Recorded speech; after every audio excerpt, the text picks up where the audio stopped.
गुरुर्ब्रह्मा गुरुर्विष्णु गुरुर्देवो महेश्वरः गुरुः साक्षात् परं ब्रह्म तस्मै श्री गुरुवे नमः। नारायण नारायण नारायण नारायण।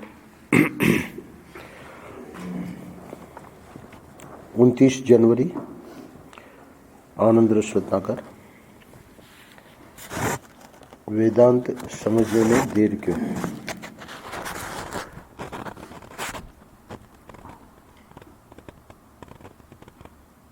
कल हम लोगों ने जीवन की सबसे बड़ी भूल और सबसे बड़ा दुख, और इसके पूर्व 26 और 27 जनवरी में धर्मनिष्ठा, भक्ति निष्ठा, योग निष्ठा और ज्ञान निष्ठा। तो आज के पृष्ठ में एक प्रश्न है और स्वयं महाराज श्री इस प्रश्न का उत्तर देंगे। वेदांत समझने में देर क्यों? धर्मनिष्ठा में हमने देखा कि जो हम अपने को देह मान रहे हैं तो उसको हटा के और देही यानी अपने को जीव मानना है।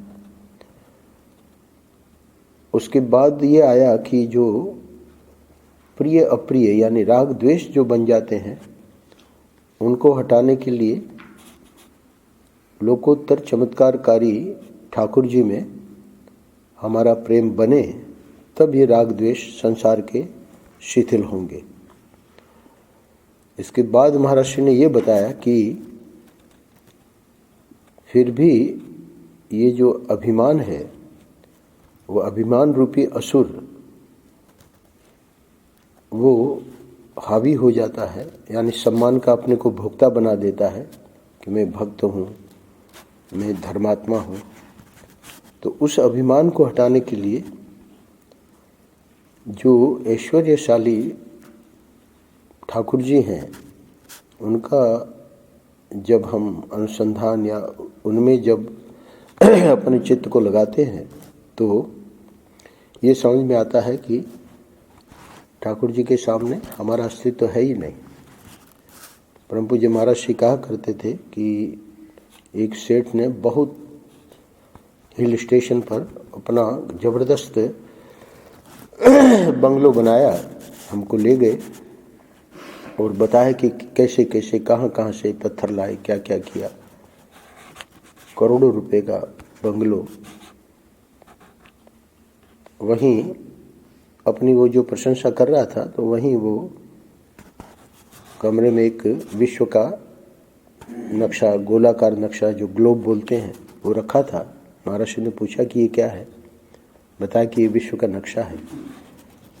बोले कि इसमें भारत है क्या? बोले हाँ, विश्व में भारत तो है ही है। दिखाया, ये यहाँ भारत है, यहाँ लंका है, यहाँ भारत है। तो महाबलेश्वर में वो बनाया था, तो बोले इसमें बम्बई है। बम्बई दिखाई, वहाँ बिंदु था, भारत में छोटा सा बिंदु लगाया हुआ एक जगह, ये यहाँ बम्बई है महाराज जी। तो बोले इसमें तुम्हारा जो ये बंगलो है वो इस विश्व के नक्शे में। तो महाराज जब बम्बई एक छोटी सी बिंदी दिखाई दे रही है तो बंगलों का तो कहाँ विश्व के नक्शे में। तो ये जो अभिमान की, पूरे एशिया में ऐसा बंगलो नहीं है हिल स्टेशन पर, ये अभिमान किसी काम का नहीं। तो ऐश्वर्य का जब अनुसंधान करेंगे कि ठाकुर जी के एक एक रोमकूप में अनंत कोटि ब्रह्मांड, हर क्षण उत्पत्ति स्थिति और प्रलय हो रहे हैं, तो ये अभिमान को हटाने का तरीका बताया। और अंत में बताया कि जो अविद्या है वो अविद्या महारानी को हटाने के लिए ब्रह्मात्म के बोध की जो प्रचंड अग्नि है उसी से वो भस्मीभूत होती है। तो स्वाभाविक है कि ये जो वेदांत है वो तो आखिरी सोपान है, पर अगर हमारी बुद्धि अच्छी है तो वेदांत पकड़ में आ जाना चाहिए। तो घटना इस प्रकार हुई, यहाँ उस घटना का वर्णन महाराज ने विस्तार में नहीं किया है, कि परम पूज्य महाराज श्री करीब करीब बाबा का, अपने गुरुजी का सानिध्य उनका 10 साल का रहा। उसमें 3 साल तो शंतनु बिहारी द्विवेदी के रूप में गीता प्रेस से आते जाते रहे प्रथम मिलन के बाद, और बाद में संन्यास के बाद करीब 7 वर्ष। तो उसमें भी महर्षि अपने भागवत कथा वगैरह में चले जाया करते थे, पर जब भी रहते थे वृंदावन में तो बाबा के भोजन के पूर्व ही वहाँ पहुँच जाते थे। भोजन साथ में ही होता था। उस एक दिन, विशेष दिन, जिस दिन की घटना है, बाबा ने देखा कि शंतनु बिहारी द्विवेदी नहीं आए, तो पता लगाया। तो लोगों से पता लगा कि कोई अलीगढ़ के प्रोफेसर वेदांत के आए हुए हैं और पिछले 3 घंटे से उन्हीं को समझाने में लगे हैं, उनके कुछ प्रश्न हैं। तो बाबा स्वयं वहाँ पहुँच गए जहाँ ये दोनों महर्षि शंतनु बिहारी द्विवेदी और ये थे।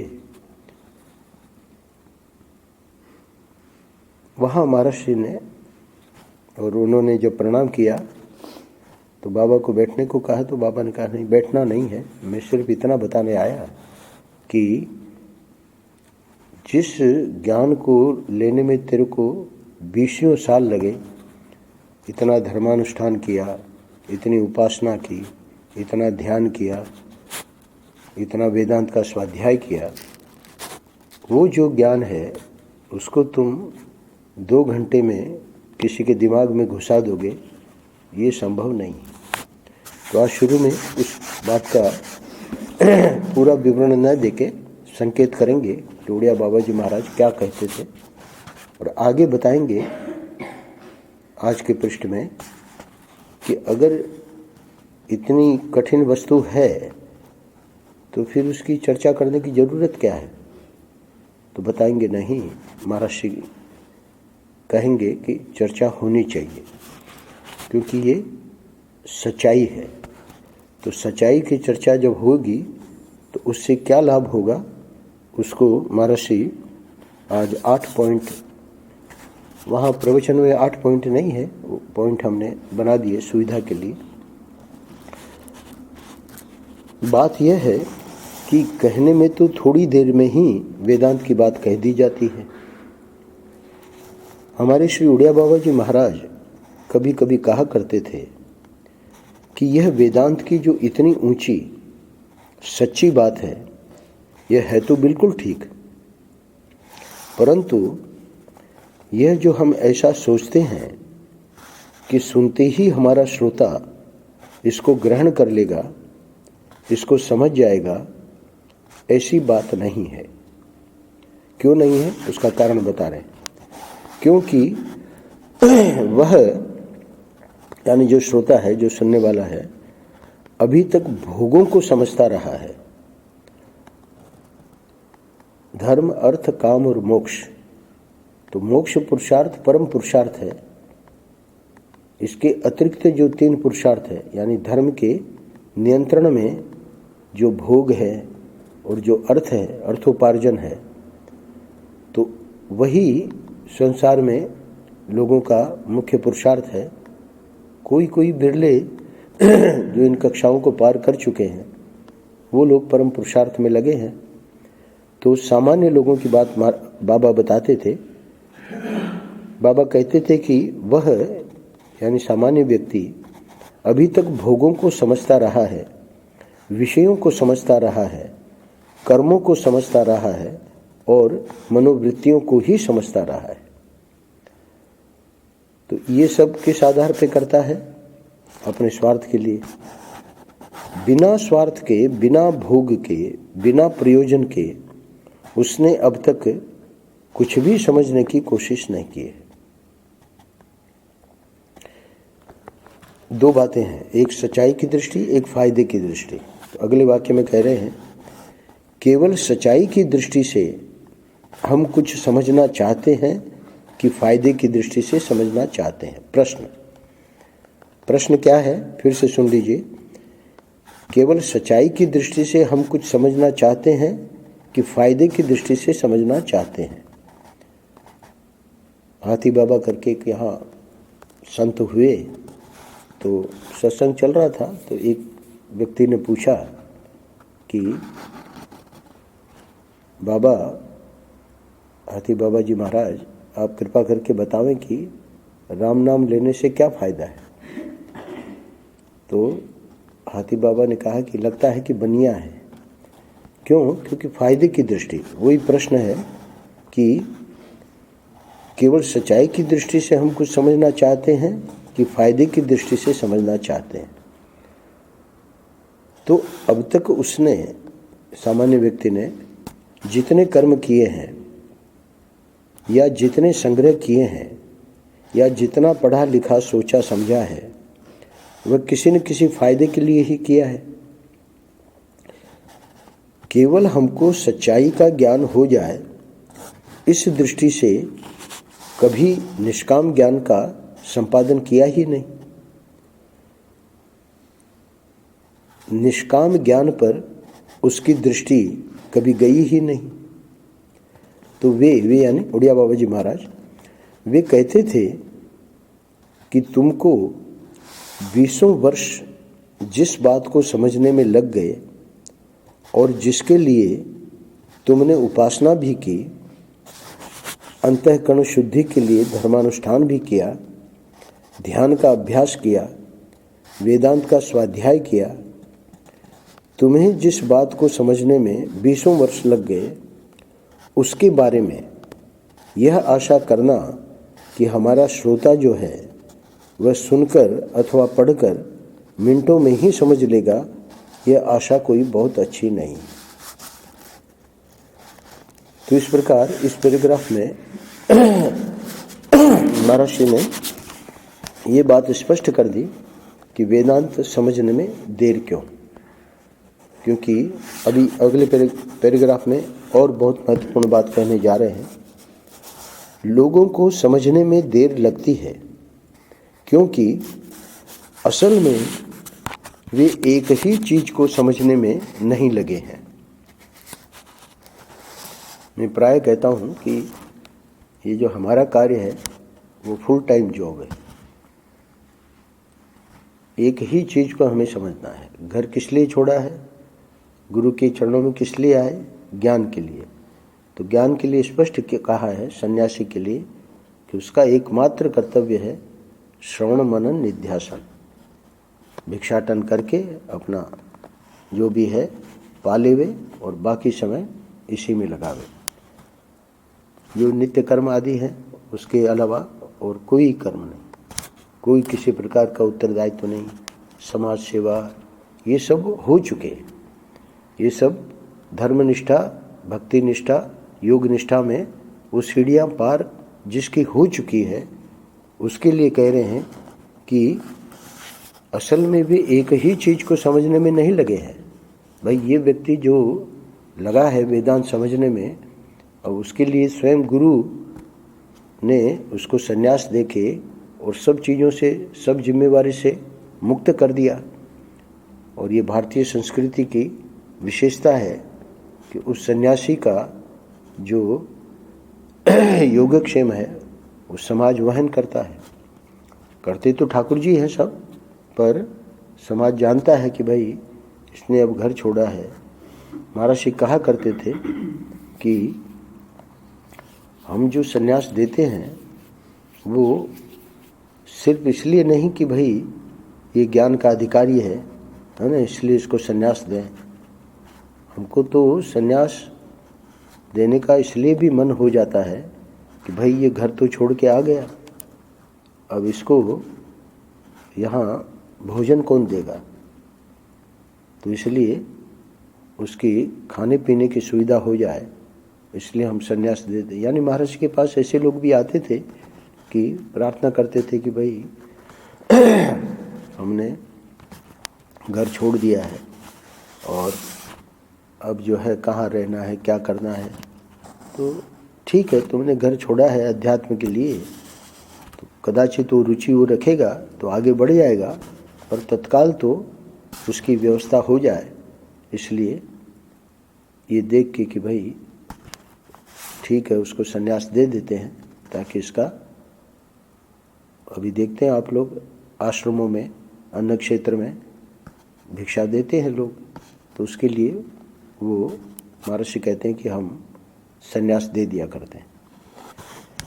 तो ये क्या है कि जो वेदांत के लिए जिन्होंने ज्ञान के लिए संन्यास लिया है उनकी बात कह रहे हैं कि उनको तो एक ही चीज़ समझ नहीं है, बाकी लोगों का तो क्या है आगे बताएंगे।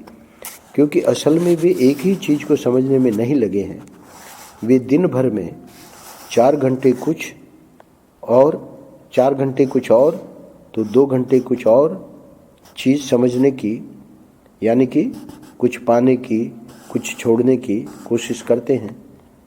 जो जिस कार्य में लगा है उसमें बेचारा ये तो है नहीं कि भाई हमको तो बस जैसे महात्मा लोग करते हैं वैसे 24 घंटे भजन करना है, वो संभव नहीं है।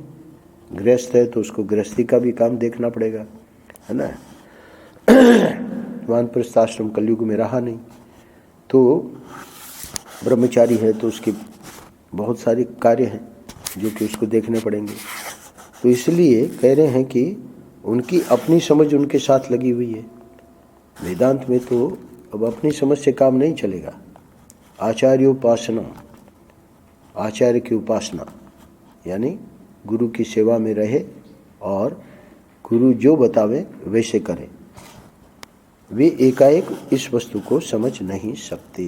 तो संक्षेप में इन दोनों पैराग्राफ में ये बात स्पष्ट हो गई कि ये जो आखिरी चीज़ है ज्ञान निष्ठा, वो ज्ञान निष्ठा उसके लिए समय लगेगा। वो समय कैसे, जैसे महाराज के लिए बाबा ने कहा कि तुमको 20 वर्ष जिस बात को समझने में लग गए, जिसके लिए तुमने उपासना भी की, है ना, अंतःकरण की शुद्धि के लिए धर्मानुष्ठान भी किया, ध्यान का अभ्यास किया, तीनों की तीनों निष्ठा देखिए, है ना, अंतःकरण की शुद्धि, धर्मानुष्ठान, धर्मनिष्ठा, उसके पहले जो उपासना भक्ति निष्ठा, उसके बाद ये ध्यान का अभ्यास, है ना, योग निष्ठा, और अंत में वेदांत का स्वाध्याय।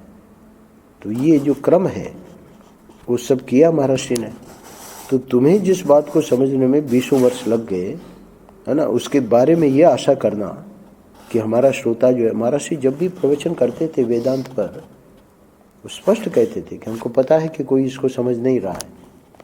तो फिर क्यों करते थे भाई? वो सुनने वालों में अगर एक भी योग भ्रष्ट है ना, एक भी अगर उस वेदांत का अधिकारी है, तो महर्षि को जब कहा गया ना कि आप ये क्यों बोलते हैं वेदांत पे, तो मैंने कई बार यहाँ सुनाया कि भाई तुम बताओ हम किस पे बोले। बोले आप भक्ति पे बोलिए।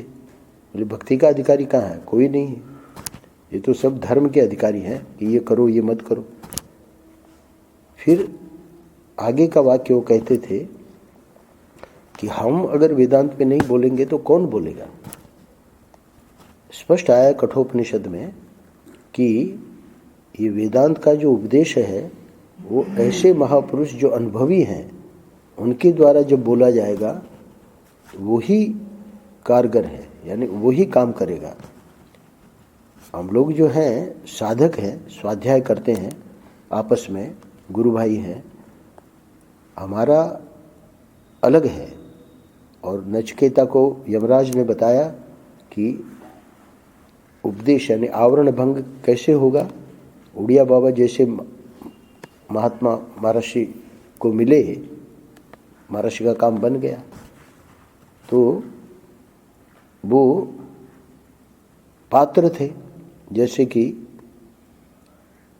सिंहनी का दूध स्वर्ण पात्र में ही टिकता है, बाकी पात्रों को फाड़ के निकल जाता है। तो ऐसे ही पात्रता के बिना वो ज्ञान, इसलिए ऊपर वाले पैराग्राफ में जो मैंने सुनाया कि अलीगढ़ के प्रोफेसर के पास यानी महर्षि को ये भी ध्यान नहीं रहा कि हमको पहुंचना है, बाबा आ गए होंगे, समय हो गया है, तब बाबा ने ये बात बताई जो कि बहुत काम की है। तो महर्षि कभी भी जब प्रवचन करते थे तो ये मान के नहीं चलते थे कि हमारी बात वेदांत की सब लोग समझ रहे हैं। हाँ, इतनी बात जरूर थी कि महर्षि का ये मानना था कि अगर हम वेदांत का प्रवचन नहीं करेंगे तो और कौन करेगा। अब प्रश्न यह है कि जब है नहीं अधिकारी तो ये चर्चा क्यों की जाए, ये चर्चा करना बेकार है। तो ऐसी बात नहीं है। देखिए, सुनिए, परंतु बात ऐसी है कि जो सच्चाई है उसको बताने में कोई संकोच नहीं करना चाहिए। क्यों नहीं संकोच करना चाहिए? अब इसी को 8 पॉइंट में, प्रवचन में तो सहज महर्षि ने बता दिए बातें, पर उसको हमने यहाँ 8 पॉइंट में किया है। सच्चाई का अर्थ क्या है? मैंने पहले भी सुनाया होगा, रमण महर्षि के पास हमारे कमरे में है उनका चित्र, वो राम जी ने कैलेंडर भेजा है नए साल का। तो रमण महर्षि स्वयं उनके दर्शन के लिए गए थे तिरुवन्नामलाई। अपने समय में पूरे विश्व में माने हुए ब्रह्मनिष्ठ महापुरुष, गजब की निष्ठा, ब्रह्म स्वरूप। अब वहाँ गांव की एक महिला आती है अपनी समस्या लेके, और महात्मा की इतनी प्रसिद्धि हो गई थी तो लोग आते थे अपनी अपनी समस्या लेके, अपनी भाषा में कुछ बताया, कष्ट बताया। रमण महर्षि ने कुछ वेदांत की बात बता दी कि मैया देखो, सुषुप्ति में तो कुछ नहीं है, ये तुम्हारी जो समस्या है गाढ़ सुषुप्ति में कहाँ रहती है, कुछ नहीं रहता है। और वो तमिल में जो बोले तो उनका एक बड़ा गजब का शिष्य था, काव्यकंठ गणपति मुनि, वो वहाँ बैठा था। तो उसको लगा कि मेरे गुरुजी, ये गांव की महिला को ये वेदांत है, वो बेचारी क्या समझेगी। उसके मन में ये बात आई। खैर, उसकी तो श्रद्धा थी, माँ की जो आई थी देवी माता जी, प्रसाद लिया, चली गई। काव्यकंठ गणपति मुनि ने पूछा गुरुजी को कि आपने क्या बेचारी गांव की महिला को ये दे दिया वेदांत का उपदेश, इससे वो क्या समझेगी। वो कुछ नहीं बोले। रमण महर्षि अपने शिष्य को कोई जवाब नहीं दिया। 5 मिनट के बाद रमण महर्षि ने, वो उनकी स्टाइल थी, उनकी शैली थी, तुरंत कोई कुछ पूछता था तो वो जवाब नहीं देते थे। 5 मिनट के बाद अपने शिष्य से एक प्रश्न पूछा। बोले, गणपति, तुम हमको ये बताओ कि 2 मित्र सोए हैं और उनमें से एक थका हुआ था, उसकी आंख लग गई है ना, वो तो घोर निद्रा में है, और एक अभी तक करवट बदल रहा है, उसको नींद नहीं आ रही है। इतने में ये जो जाग रहा है वो देखता है कि वो सोया हुआ चिल्ला रहा है। कोई दुस्वप्न आया तो उससे वो बेचारा चिल्ला रहा है कि डाकू है, डाकू है ना। तो डाकुओं को भगाओ, डाकुओं को भगाओ, ऐसे कुछ चिल्ला रहा था नींद में, स्वप्न में। तो रमण महर्षि ने अपने शिष्य को पूछा कि हमको तुम ये बताओ कि वो जो जागा हुआ व्यक्ति है उसका क्या कर्तव्य है, डाकुओं को भगावे या अपने मित्र को जगावे। तो कोई भी उत्तर दे देगा कि वहाँ डाकू कोई सच्चे थोड़ी है, उसको तो स्वप्न आ रहा है ना, तो वहाँ तो उसको जगाना पड़ेगा, तो जाग जाएगा तो स्वस्थ हो जाएगा कि कोई डाकू वाकू नहीं है, बात खत्म हो गई। तब रमण महर्षि ने कहा कि मैं भी यही सोचता हूँ कि सच्चाई बताने से ही काम चलेगा। हम और कोई दूसरा कुछ कह देंगे कि भाई तुम ऐसे कर लो, ऐसे कर लो, तो उसका पूर्ण समाधान नहीं होगा।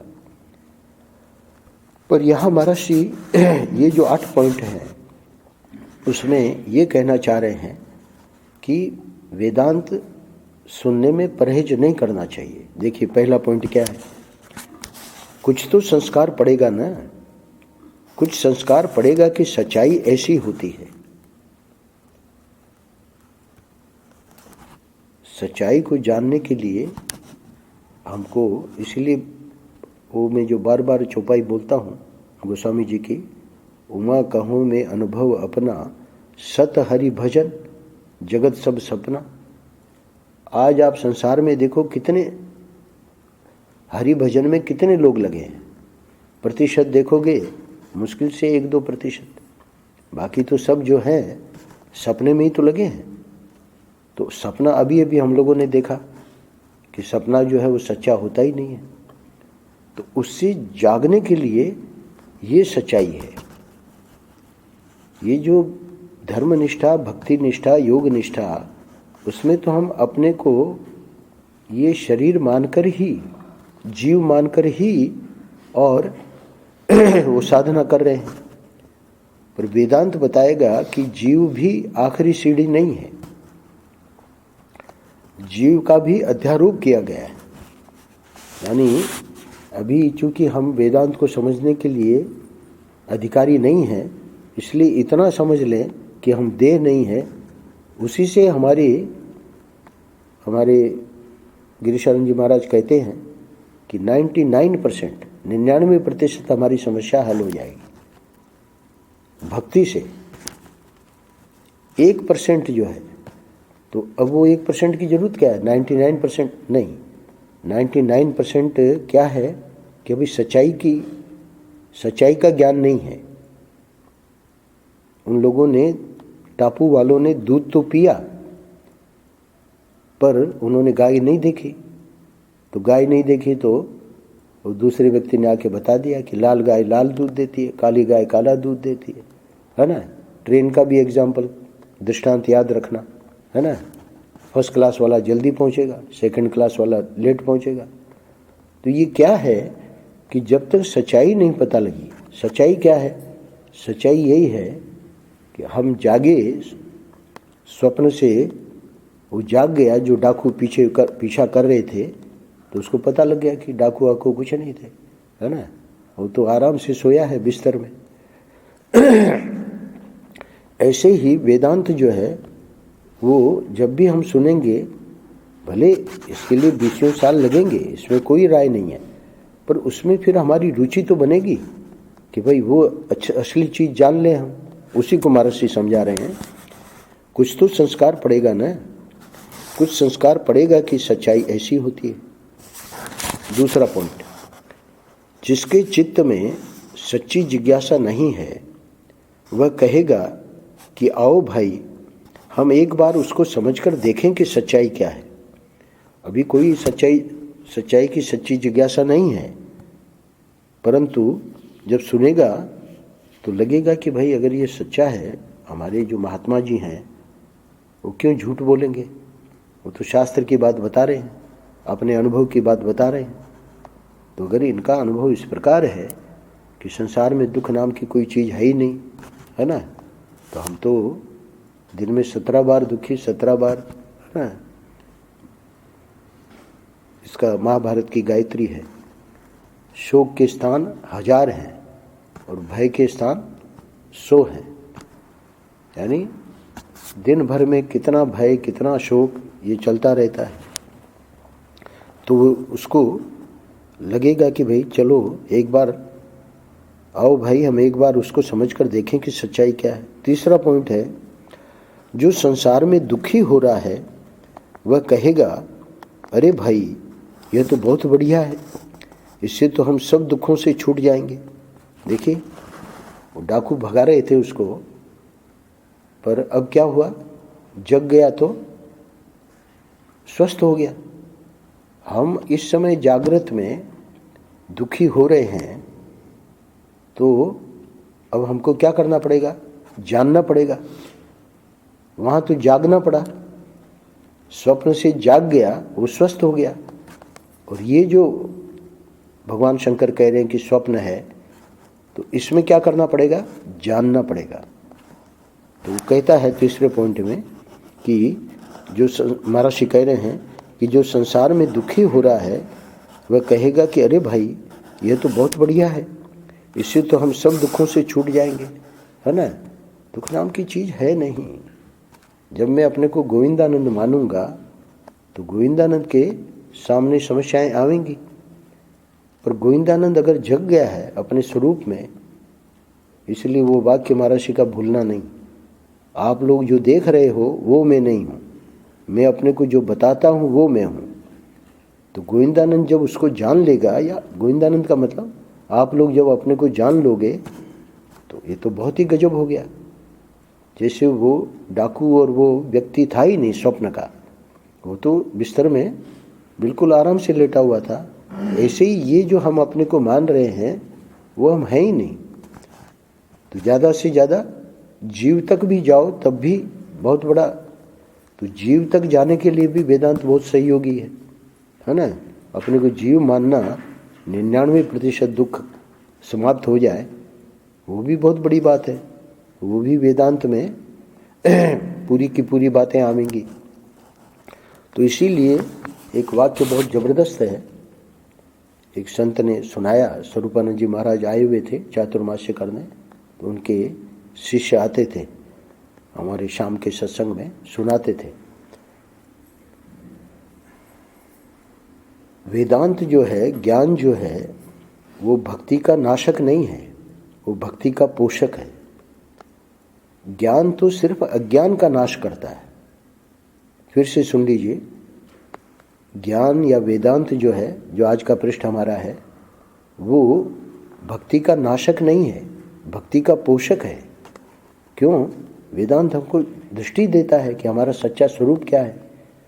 तो वो अगर भक्त समझ लेगा तो फिर तो कहना ही क्या। इसीलिए भगवान ने गोपियों को कुरुक्षेत्र में ज्ञान दिया, उद्धव जी को ज्ञान दिया, अर्जुन को ज्ञान दिया। अर्जुन ने पूछा ना कि मेरा परम कल्याण किस में है। युद्ध का तो प्रश्न उसका था ही था, है ना। पर युद्ध का तो उसको लगा फिर भी कि युद्ध तो मैं नहीं ही करूँगा, पर साथ में एक बात और कह दी कि आप मुझे मेरे कल्याण की बात कहिए। तो ये जो ज्ञान है, ये ज्ञान भक्ति का नाशक नहीं है, पोषक है।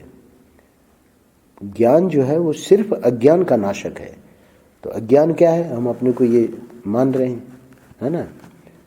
तो ये नहीं मान के जीव मानना शुरू कर दिया। बहुत ऊंची कक्षा है, पर आगे वेदांत बतावेगा कि तुम जीव भी नहीं हो, है ना। तुम तो साक्षात परमात्मा हो, परमात्मा का स्वरूप भी हो। इसीलिए भक्त भक्ति भगवंत गुरु चतुर नाम वपु एक। तो ये भक्ति की कितनी, भक्तमाल का जो मंगलाचरण है उसी में वेदांत भरा हुआ है। इसलिए हमारा से कह रहे हैं कि जो संसार में दुखी हो रहा है वह कहेगा कि अरे भाई ये तो बहुत बढ़िया है, इससे तो हम सब दुखों से छूट जाएंगे। 4 नंबर, चौथा, यदि सच्चाई को सुनकर उसके बारे में संस्कार तुम्हारे चित्त में पड़ेगा। ध्यान से सुनिएगा, चौथा पॉइंट बहुत काम का है। यदि सच्चाई को सुनकर उसके बारे में संस्कार तुम्हारे चित्त में पड़ेगा, तो बीच में जो भटकाव, क्या भटकाव है? अध्यात्म यात्रा तो हम कर रहे हैं, पर भटकाव क्या है? मनोराज्य, लोक परलोक, चमत्कार, सिद्धियां, है ना, ये सब भटकाव हैं। इनके जो रास्ते हैं भटकाव के, जिसमें आदमी भटक जाता है, यदि वह सत्य के संबंध में यह सुनता है कि यह तो केवल समझने मात्र से ही सारा झगड़ा छूट जाता है, कितनी आसान बात है, तो उसकी रुचि प्रवृत्ति इस रास्ते में होती है, वह फिर भटक नहीं सकता। मैंने बताया ना, बोध और भावना। तो बोध जिसको हो गया, उसको वर्ग, जिसने देख रखा है कि लाल गाय भी सफ़ेद दूध देती है, काली भी सफ़ेद दूध देती है, उसको थोड़ी बरगला सकते हैं, उसने तो जान ली सच्चाई। पर जिसने सच्चाई नहीं जानी वो बेचारा भटक जाता है, सिद्धियों के चक्कर में फंस जाता है, चमत्कार के चक्कर में फंस जाता है ना। तो सब प्रकार के लोग मिलेंगे। तो ये जो सच्चाई का अगर संस्कार पड़ गया, है ना, फिर से सुन लीजिए, यदि सच्चाई को सुनकर उसके बारे में संस्कार तुम्हारे चित्त में पड़ेगा, संस्कार पड़ेगा यानी हमको सच्ची चीज ही जानना है। हम कब तक इसमें भ्रांति में जीते रहेंगे? एक वाक्य आया महर्षि का, कल वहाँ मैं जाता हूँ प्रवचन करने, महर्षि की पुस्तक में से, सच्चाई को जानकर जो जीवन की शैली है वही सच्ची शैली है। बाकी जितना वो जीवन लोगों का बीत रहा है ना, वो जीवन की शैली सच्ची नहीं है। तो जीवन की शैली सच्ची कब है? जब हमको पता लगे कि भाई मेरा असली स्वरूप, फिर कर्ण का दृष्टांत बार बार मैं देता हूँ। कर्ण को नहीं पता था कि मैं कुंती पुत्र हूँ, वो अपने को राधा का पुत्र मानता था, है ना। पर जब उसको सच्चाई का पता लगा कि मैं कुंती का पुत्र हूँ, और दुर्योधन ने स्पष्ट कहा, जब उसका देखा कि अर्जुन से कम नहीं था, वो धनुर्विद्या में कर्ण किसी दृष्टि से अर्जुन से कम नहीं था, पर वो आया भी, उसने अपना दिखाया भी कमाल, पर चूंकि वो तो चाहता था कि हम अर्जुन से युद्ध करें, पर उसके लिए रोक दिया कृपाचार्य ने। बोले कि जो राजा है वो राजा के साथ ही युद्ध कर सकता है। कहने का मतलब ये तो प्रदर्शन हो रहा था कि किसने कितना सीखा है। कर्ण भी द्रोणाचार्य से ही सीखे, तो अर्जुन से ये इसलिए नहीं युद्ध कर सकते कि ये सूत पुत्र है। बेचारा अपना मुंह लेके रह गया चुप, कि उसको पता ही नहीं था कि मैं कौन हूँ। पर दुर्योधन बड़ा बुद्धिमान था, उसने कहा कि कोई जो कुतिया है वो सिंह को पैदा नहीं कर सकती, यानी जो कर्ण है ये कोई सामान्य नहीं है। इसलिए उसने तुरंत वहाँ उसका एक राज्य उसको दे दिया और अभिषेक कर दिया, अब ये राजा हो गए। दुर्योधन ने सोचा कि बस इसको मैं अपना मित्र बना लूँ, तो ये जो पांडवों से उसको जो बैर था, तब मैं आगे अपने काम में सफल हो जाऊंगा। तो जैसे कुतिया जो है वो सिंह को नहीं जन्म दे सकती, है ना। तो इसलिए हमारा जो असली स्वरूप है वो तो वेदांत बताता है कि तुम कौन हो। तो इसलिए महर्षि कह रहे हैं कि भटकाव नहीं आएगा। भटकाव क्यों आ रहा है?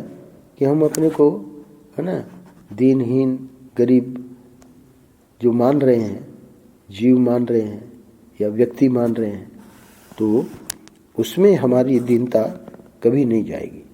उसमें हमेशा हमको, तो ये सच्चाई की महिमा महर्षि यहाँ सुना रहे हैं। फिर वो किसी लोक परलोक और मनोराज्य और चमत्कार और सिद्धियों में फंस ही नहीं सकता। क्यों नहीं फंस सकता? उसको पता है ये तो सब बेवकूफ बना रहे हैं। जो जिज्ञासु है, 5 नंबर, जो जिज्ञासु हैं और सोच विचार कर चुके हैं। ऐसी कल्पना करिए कि बहुत सारे ऐसे हैं सुनने वालों में जिन्होंने काफ़ी कुछ किया है ना, और अब उनको ऐसे महापुरुष मिल गए सुनाने वाले, तो उनके चित्त में जो थोड़ी बहुत ग्रंथि रह गई है, मतलब सब प्रकार के संशय अभी नहीं मिटे, तो उसका भेदन हो जाता है जब ऐसे महापुरुषों से सुनते हैं। हम चिन्मय मिशन में थे, महर्षि को तो कभी सुना ही नहीं था।